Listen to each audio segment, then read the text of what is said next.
आज के इस हर्षोल्लास भरे, मैं दुखी नहीं हूं, आपका यहां जा रहे हो, मैं दुखी नहीं हूं, मैं खुश हूं। हर्षोल्लास से भरा हुआ ये उत्सव है बेटा। क्यों? यहां पर जो कुछ आपको दिया गया है उससे आगे जाकर आपको और ज्यादा पुष्पित पल्लवित करके अपने जीवन में कुछ बनना है। यहां पर आपकी फैकल्टीज ने, मैनेजमेंट ने अपनी तरफ से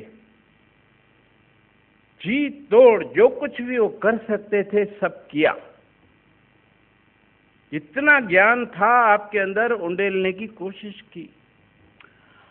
अब आपके ऊपर है कि आपकी रिसेप्टिविटी कितनी है। वो आगे जाओगे जब कॉलेज में, तब आपको महसूस होगा कि अच्छा हुआ मैंने उस वक्त ध्यान से सुना, क्लास अटेंड की और अपने टीचर्स को मैंने सम्मान दिया, उनकी बात मानी, तो आज यहां पर मैं हूं।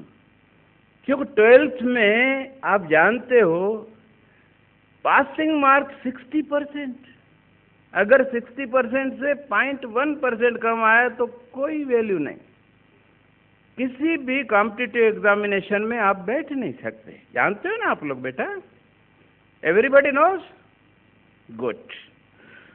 तो इसके लिए जब हम अपना टारगेट बड़ा रखते हैं, मैं तो ये रखता हूं इच्छा कि सभी बच्चे अबाउट 90% ले आए, 11th हो या 12th हो, और मैं सभी बच्चों को उनके पेरेंट्स के साथ ऑनर करूं। मेरे लिए सबसे बड़ा खुशी का दिन वो होगा जिन माँ बाप ने आपके लिए इतना किया है। क्या नहीं किया है? माँ ने अपनी जगह पे, पिता ने अपनी जगह पे। यार अगर इस बार हम उनको सम्मान दिला दे यहाँ से, कितने खुश हो जाएंगे आप जरा कल्पना करिए। और उसके लिए आपने अभी तक खूब परिश्रम किया है।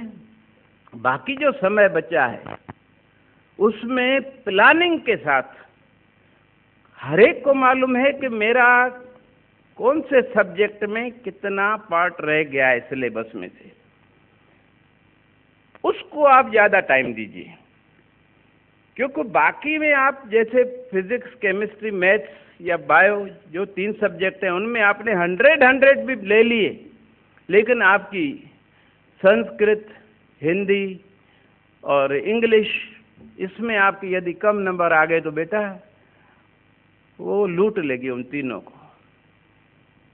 एवरेज आएगा 70, 75, जिसकी कोई वैल्यू नहीं। क्यों?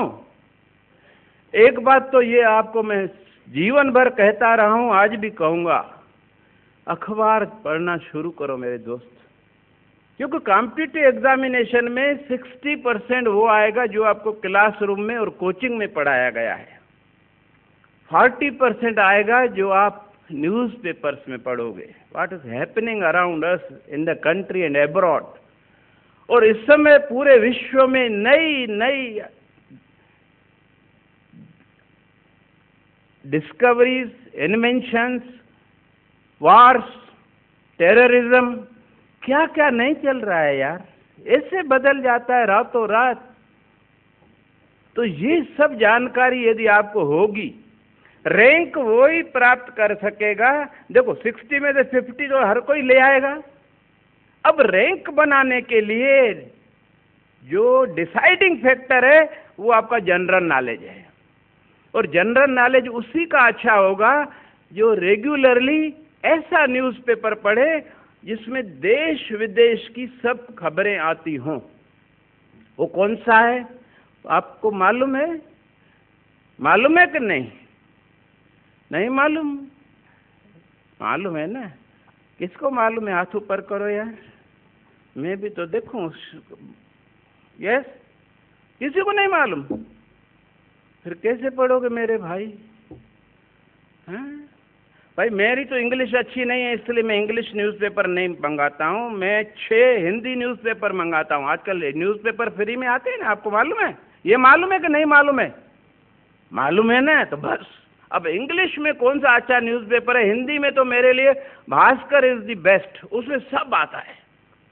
स्पोर्ट्स का, शेयर मार्केट का, देश का, विदेश का, सब आता है। बहुत सारी परिशिष्टियां भी उसमें आती हैं, अलग अलग, how to excel in exams, how to face a interview. बहुत बढ़िया, किसी भी फील्ड को वो अनटच्ड नहीं रखता है। अब इंग्लिश में ऐसा कौन सा अखबार है जो इन सब बातों को समेटे हुए हो, वो आपके लिए यूजफुल होगा। और अगर नहीं तो हिंदी में भास्कर भी पढ़ लोगे तो भी इंग्लिश में लिख सकते हो। आपकी इंग्लिश मैंने देखी, कितनी फ्लुएंट बोलते हो यार, मैं नहीं बोल सकता, इसीलिए तो हिंदी में बोलता हूँ। इसीलिए मैं आपको नमन करता हूँ कि आपकी इंग्लिश मुझसे बढ़िया है।